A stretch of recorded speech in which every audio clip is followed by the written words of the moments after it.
President Robert Mugabe, hero of the Zimbabwean independence, died at the age of 95. He remained president of the country for 37 years and was pushed to resign in 2017.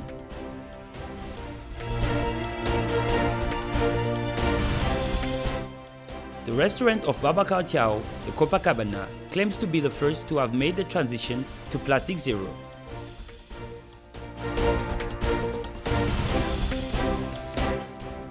UNFPA and the Embassy of Japan in Gabon signed a memorandum of understanding for fighting early and unwanted pregnancies in Haute-Ogooué and Moyen-Ogooué.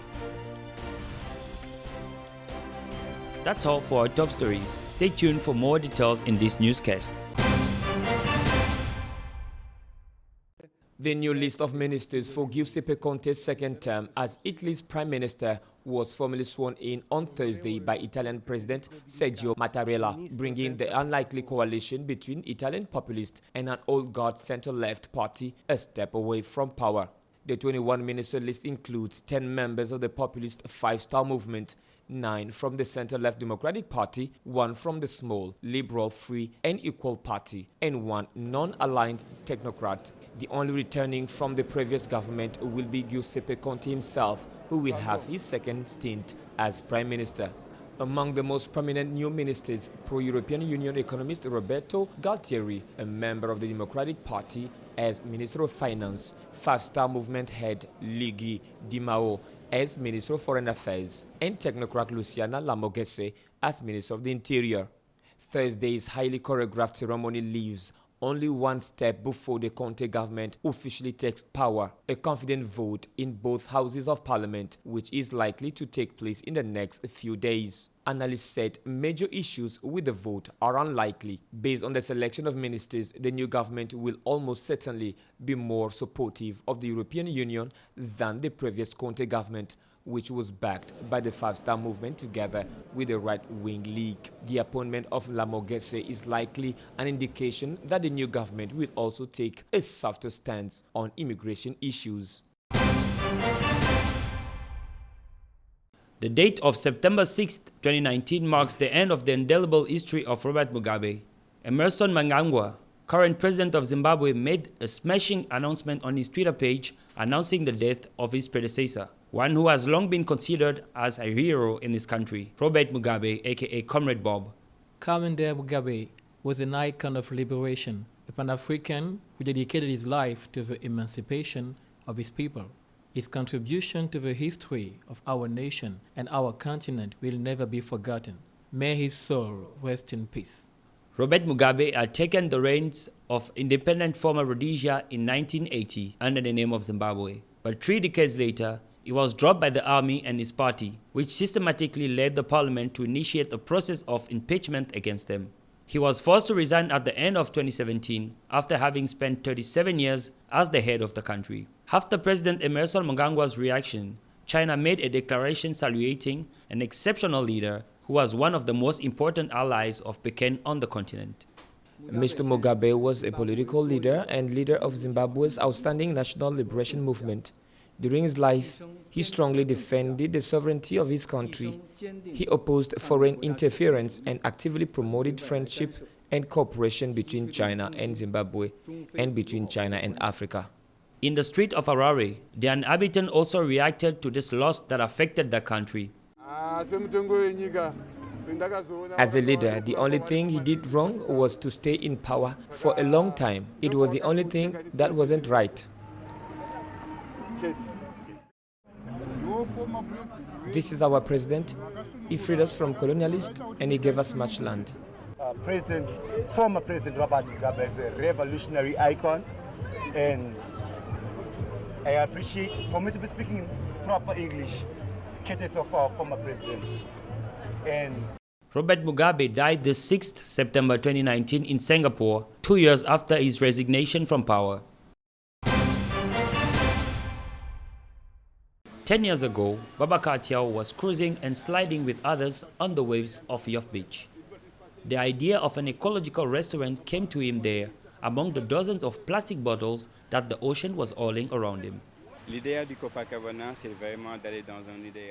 ideal of Copacabana is ready to go into a near zero waste by removing every water bottles, pots, coffee pods, and all the little things we use every day not helping us at all.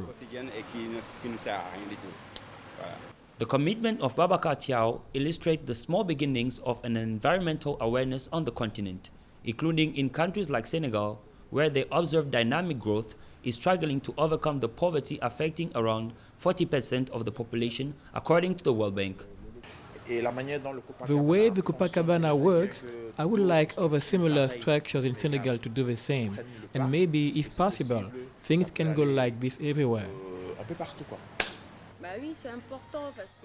Yes, it is important, because on the beach there are kids who don't understand, who play with those waste. My husband and I used to pick up plastic bags all over the beach, and all of a sudden Babacar comes along with this beautiful idea. Here we are, we think it's great, and we need to educate others next door, so they can do the same thing, and that's how we'll have beautiful beaches. This is a win-win for all of us. Fighting pollution is a challenge. At his level, the manager of the Copacabana regularly organizes waste collections on the beach. He hopes to convince his fellow restaurant owners to stop with single-use plastics. With a population estimated at 1.8 million in 2013, of which 54.6% are less than 25 years old. Adolescent girls aged 15 to 19 make up to 21% of the female population of childbearing age in Gabon. Maternal mortality in this country is estimated at 316 deaths per 100,000 births in 2012. This mortality is partially due to early pregnancies. It is therefore to participate in the efforts of the Gabonese government in the fight against early pregnancy that a memorandum of understanding has been signed between the United Nations Population Fund and the Japanese Embassy in consultation with the Gabonese government. We are committed to act through those additional funds mobilized to support the Youth Comprehensive Sexuality Education Program. Cette décision de financement du présent projet. This decision to finance this project with more than 100 million yen, or about 500 million CFA by Japan, supports the Gabonese government mission to strengthen human capital in the context of a strategic plan for an emerging Gabon.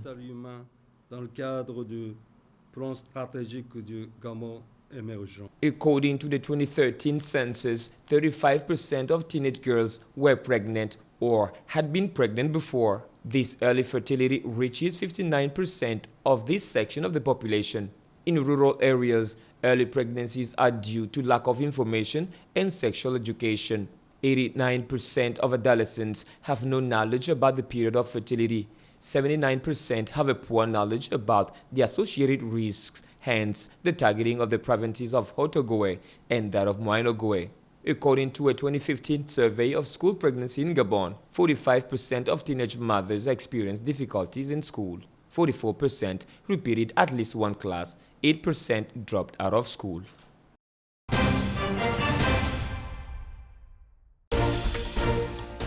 President Robert Mugabe, hero of the Zimbabwean independence, died at the age of 95. He remained president of the country for 37 years and was pushed to resign in 2017.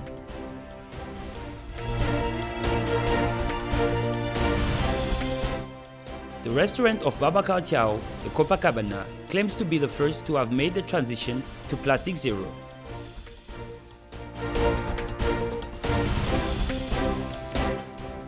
UNFPA and the Embassy of Japan in Gabon signed a memorandum of understanding for fighting early and unwanted pregnancies in Haut-Ogooué and Moyen-Ogooué.